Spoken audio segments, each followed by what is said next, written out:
right, so Ask a Leader Tuesday.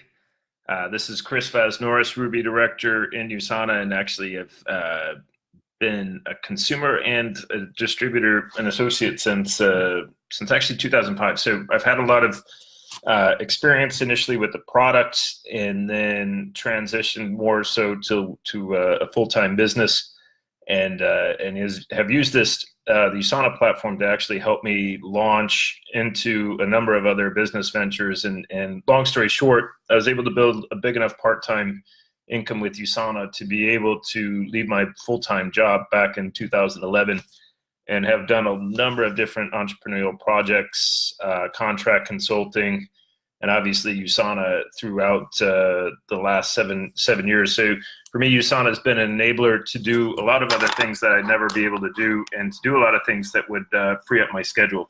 So with Ask a Leader Tuesday, I have a number of questions that I'm going to get to right now. And if you're joining me live, feel free to ask more. If you're wondering about the scruffiness, it's I'm doing the no shave Movember, so we'll see how that works out. I'm sure my mom will be really happy about that when I get home and she starts seeing all that sort of stuff. So one of the questions that came in was a kind of a straightforward Ask the Scientist question. So when you're new, or even when you're experienced, I mean, I still do this all the time. When you have a product question, the first go-to place to go is to Ask the Scientists, and to go through the Ask the Scientist database to see if they have your question already answered. From there, with Ask the Scientists, you could submit your question directly to them.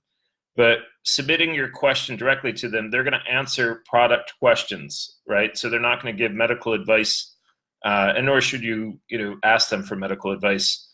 But basically asking product safety questions and things like that, asking about nutrients, levels, and actually questions that you might get from your customers and your PCs. So they're a great place. Email them. Fantastic resource, but you shouldn't be looking to get medical questions there. Now, what you could do, sometimes what I'll do is I'll actually do a lot of Google research to see what nutrients are good for certain things, or I'll go to Sanaviv to their health guide to find out what's going to be good.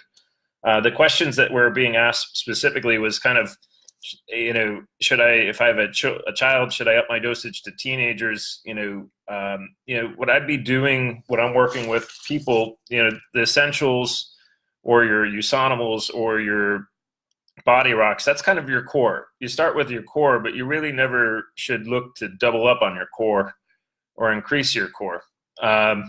What I would be looking to do is to look at other products that help with what you're looking for. So if you're looking for something that's going to help with your immune system, vitamin D is probably your next big go-to that you want to go to look to taking.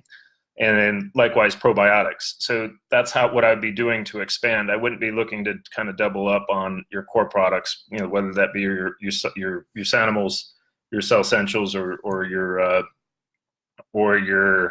body rocks. So that was the question. So the answer is really get to Ask the Scientists. And then also related is Nikki Gamis. I think you would ask the question on cost, and kind of how do you deal with either the objection of cost, but then also how do you prioritize products based on someone's budget? And for me, when it comes to working with a preferred customer or someone that's interested in their health condition, you really want to drive towards what's the emotional need and benefit that they're going to get from taking the product. So if someone's struggling with their health right now and they have a condition, or something that we can help with by providing better nutrition, what's that worth to them? If they're in significant amount of joint pain, what would something like Precosa do for them? And what would the value of that, if they saw some relief from that joint pain, what would that be worth to them every single day?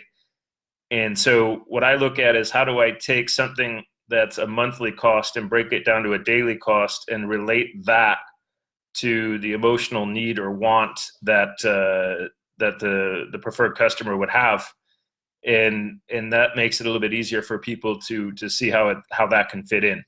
Now, you can get in there and be like, oh, you pay more for your cell phone and your cable bill than all this other stuff.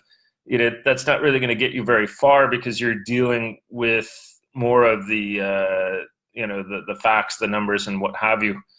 But look at it this way, with Celavive, I've been working with these products for 10, 12 years or more now. And there's so many prospects that we have, between me and my mom, that are buying Celavive that wouldn't give the nutrition the time of day, right? And or any of the weight loss or anything else like that.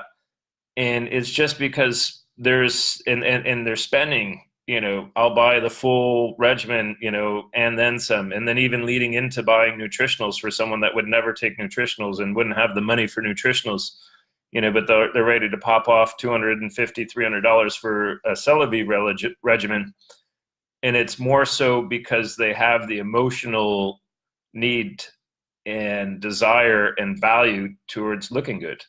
And so when you're working with the Celavive and you're hitting, that emotional need to look better, people are willing to spend the money. So, people will spend the money if it's going to provide them something that's going to make them feel better or provide value to them. You just really got to dive in and figure out what it is that's important to them, what's their emotional connection to that, how it's going to make their life better, and then either relate that to what it costs, or if it's a monthly cost, relating it down to monthly and then daily costs. So that's how I deal with that.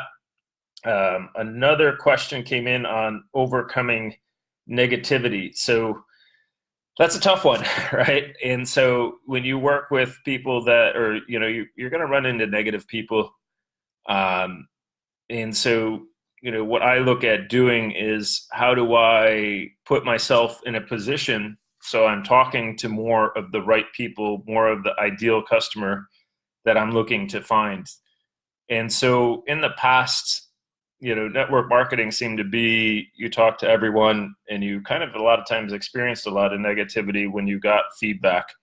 And part of what I'm kind of transitioning to as I answer all these questions is the journey towards moving the business online and focusing on that versus a lot of the in-person or in-text type prospecting, where you can run into a lot of negativity. But how do I deal with it? Is that one of those things is, the Darren Hardy, if you read The Emotional Roller Coaster, you're going to have big wins, you're going to have big losses, and then, little wins, little losses. It's kind of, how do you stay even keel? And as a entrepreneur and business owner, and as you are in USANA, that's one of the biggest lessons that you need to learn, is to kind of let some of that stuff rub right off. For me, again, over time, that can wear you down.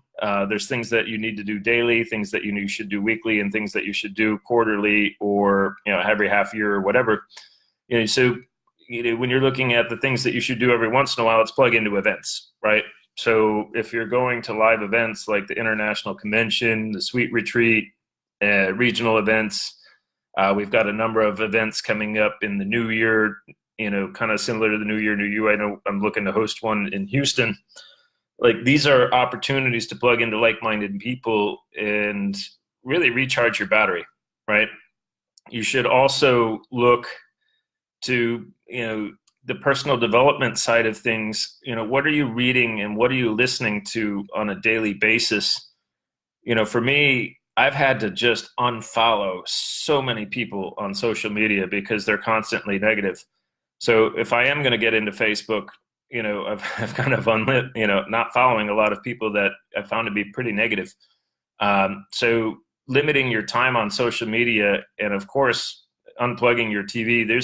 Not letting negative outside influences in. Again, more Darren Hardy and Jim Rohn, but you control what's coming in most of the time.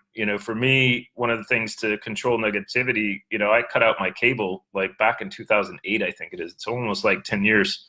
So I really look to limit the influence of negativity into my life, and then look at pouring in the good stuff, if you will. And that's, whether, wherever you're going to get it, whether it be, reading personal development, whether it be studying the Bible, praying in the morning, listening to uplifting podcasts, to get your day started, Gratitude's probably the number one thing that you could do that really helps with negativity, because negativity is kind of things that, people are trying to, or outside influences are pushing you down. But you should have a million different things that you're grateful for every single day. So, here we're alive, we live in a great country, and there's so many great things to look at, even just the simplest things. And so start writing those down.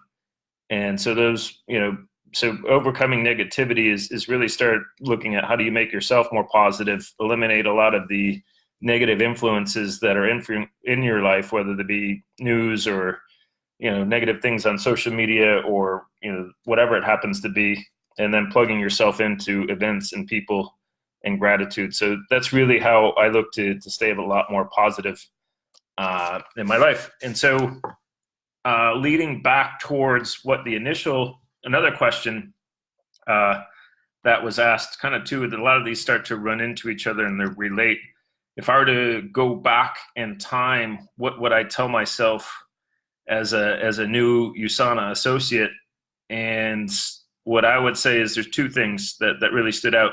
One is really be consistent and committed in your application of what you're doing, and expect to put several years, 2, 3, 4 years of consistent action in. And it's probably the biggest mistake that I've made, and anyone's made, and everyone makes, not everyone, but a lot of people make, is one, staying consistent, and then staying consistent for a long enough period of time to truly see success in any business, to learn everything that you need to learn, to talk to enough people that you need to talk to.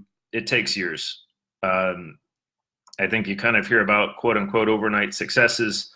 A lot of times people made it rich quick in A, B, C, D business, but you find out that they've been doing that for 10, 15, 20 years in other things and other businesses, and they finally learned, got it, and talked to enough people, and whatever happens. So it's really consistency and duration, and that would be what you learn in The Compound Effect with Darren Hardy, or Slight Edge, with Jeff Olson. So reading those books like yearly or every 6 months, those are great ways to really give yourself a great reminder of the consistency that it takes, but then putting in your own daily systems and regimen, your DMO, which was someone asked, and I'm going to talk about that in a minute, that really help you, that lead towards your goals and towards your vision. So making sure you have those goals in front of you. Like for me, it was always, I had originally on my laptop, I had a PC. It had a gold, ribbon on there, and I always had it on there. It got kind of wrangly and nasty, but like that was always in front of me. That was my goal. And I was very blessed when I actually hit gold. Michael had done me a huge solid and threw my computer in the garbage and gave me a Mac. So, but I've always put things like, what are my goals? They're sitting on my computer in front of me. They're sitting on my phone, so that anytime I look at my phone, I see what are my top 5 goals that I'm focused on, and where am I going? And those relate towards my vision. And your vision can be like on your cell phone, as far as, you can do that on your wallpaper. You can do that on the wallpaper of your computer. So having your vision clear of where you want to go, and then having your goals, your shorter term goals that are going to get you there, having those in front of you in places like on your computer, on the back of your cell phone. And like these goals, they slide right into the back of the, in between my case. I bought a clear case just for that reason, so I can keep putting Post-it notes, and I got to change those because I've actually hit most of those. These are a little bit longer term, so I got to put those in there. But so having those goals in front of you constantly, that's important. Staying committed to the consistency that it's going to take is huge, and like, I'm going to go back on this, but I work with a lot of university students, and very committed to spending 4 years, 50, 75, 100 grand to get a degree, and then with the hopes that you'll have a job that you'll get paid at the end of that. And in USANA, we put in some of the new people, or even people that are in there, you put in, 1 month, 2 months, 3 months. And if we're not making, big dollars, then we're like, oh, well, this doesn't work, But when you compare it to anything else in any other business, it just takes some time and consistency to get there. And the nice thing about the USANA income is it becomes consistent as you grow it. So the other thing about going back in time, what would I teach myself is I would be looking at the trends in network marketing and trends in business and comparing how business is being built and looking to adapt much sooner. So, when I was getting started, people were talking about phone leads, and man, I tried phone leads, bought leads and stuff like that. I tried all that, and that was like painful. And I was like, man, I don't answer the phone. No one answers their phone anymore, And then people were talking about in-home meetings, and we worked hard with that. And, that's really what grew my business. I did a lot of in-home type meetings, and then, some of the bigger group meetings, every couple of months or quarterly, and, and that was kind of a thing, but we're catching at the end of that wave. And so we're riding the waves late, when the waves were kind of crashing, so while we're trying to do what was what was previously popular within homes and big groups, people were already adapting using texting and stuff like that to start building your business. And then, next thing you know, Eric Worre said, oh, everyone started texting, and then everyone and their mother started texting. And it wasn't then a few years, a couple of years after that, then it was already kind of too late. And right now, you should really be looking to catch the social media wave and really looking at how you grow your business with that, because the expectation nowadays is how to build your business from your phone, right? And how do I do it all from my phone? And USANA's improved their website technology, and there's a number of things that you could do with Instagram and Facebook and social media to really start focusing on growing your following, because that's growing your influence.